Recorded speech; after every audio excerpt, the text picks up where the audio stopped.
ప్రతిదినము నిన్ను ఎదిరించినాను, క్షణమైనా మోకరించలేదు.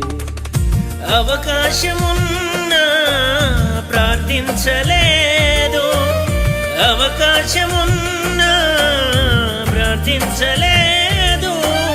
ఆత్మ హెచ్చరించిన మాట వినలేదు, ఆత్మ హెచ్చరించిన మాట వినలేదు. ఏముంది నాలో యేసయ్యా, ఎందుకని నేనంటే ఇంత ప్రేమయా? ఏముంది నాలో యేసయ్యా, ఎందుకని నేనంటే ఇంత ప్రేమయా?